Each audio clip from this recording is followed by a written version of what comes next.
దేవి శ్రీ ప్రసాద్.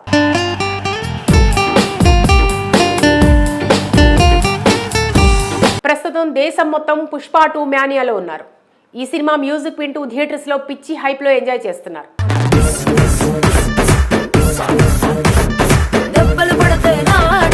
మొదటి రోజు సినిమాకు పాజిటివ్ టాక్ రావడంతో థియేటర్లకు ప్రేక్షకులు ఎగబడుతున్నారు. ఇందులో ముఖ్యంగా అల్లు అర్జున్ పర్ఫార్మెన్స్ నెక్స్ట్ లెవెల్లో ఉంటే అతని ఎలివేషన్ సీన్స్కి ఇచ్చిన బ్యాక్గ్రౌండ్ స్కోర్, పాటలు దద్దరిల్లిపోయేలా ఉన్నాయి.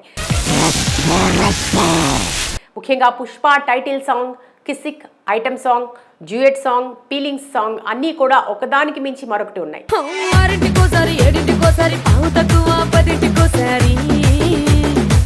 ఇక బ్యాక్గ్రౌండ్ స్కోర్ గురించి ప్రత్యేకంగా చెప్పక్కర్లేదు. సినిమా ఫస్ట్ సీన్ నుండి చివరి క్లైమాక్స్ వరకు ప్రతి ఒక్క ప్రేక్షకుడికి గూస్ బంప్స్ తెప్పించేలా ఉన్నాయి.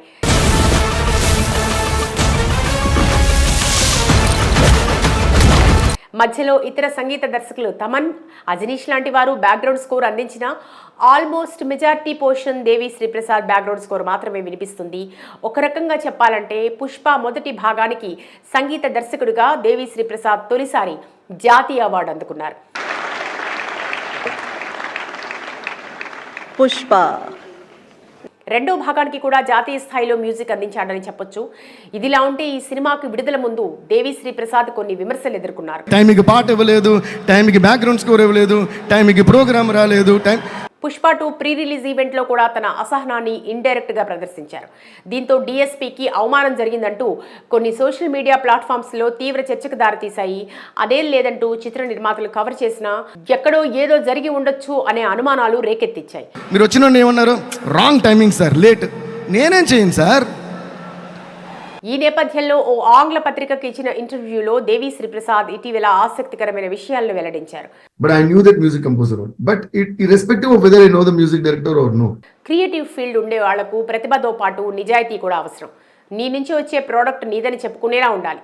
నువ్వు చేసిన పాట ఫలానా మూవీలోని పాటను పోలి ఉందని ఎవరైనా అంటే నేను స్ఫూర్తి పొందాను అని చెప్పడం ఇప్పుడు ఫ్యాషన్ అయిపోయింది. There was another music director who was assigned for that and they sat for like sittings of 2-3 sittings but it was not working. నా దృష్టిలో అది కూడా కాపీ కొట్టడమే. పక్కోళ్ళ క్రెడిట్ని కొట్టేయడం క్రియేటివిటీ అనిపించుకోదు. నా కెరీర్ తొలినాళ్లలో కొందరు దర్శక నిర్మాతలు కొన్ని సీడీలు నా ముందు పెట్టి ఇలాంటి పాటలు కావాలని అడిగేవాళ్ళు.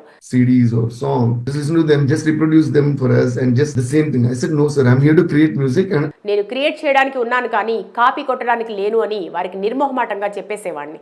ఇప్పటికీ అదే మాటపై కట్టుబడి ఉన్న కళారంగంలో ఉన్న వాళ్లకు నైతిక విలువలు అవసరం. కానీ ప్రస్తుతం అవే చాలా మందిలో లోపిస్తున్నాయి. ethics should be the most important ingredient of a human heart and mind. సాటి కళాకారుల అవకాశాలను లాక్కోవడం, అందుకోసం ఎంతకైనా దిగజారడం ఇప్పుడు పని పాట అయిపోయింది. But it is not right to take away the opportunity of someone else who is with the hopes of doing it. అవకాశాల కోసం పనిచేయడం వేరు, ఇతరుల అవకాశాలను లాక్కోవడం కోసం పనిచేయడం వేరు. మొదటిది తప్పు కాదు, రెండోది సరైంది కాదు అంటూ దేవి శ్రీ ప్రసాద్ వివరించాడు. మరి ఆయన ఎవరిని ఉద్దేశించి అసహనంతో ఈ మాటలు అన్నారో తెలియనప్పటికీ ఆయన చేసిన వ్యాఖ్యలు ఆసక్తికరంగా మారాయి.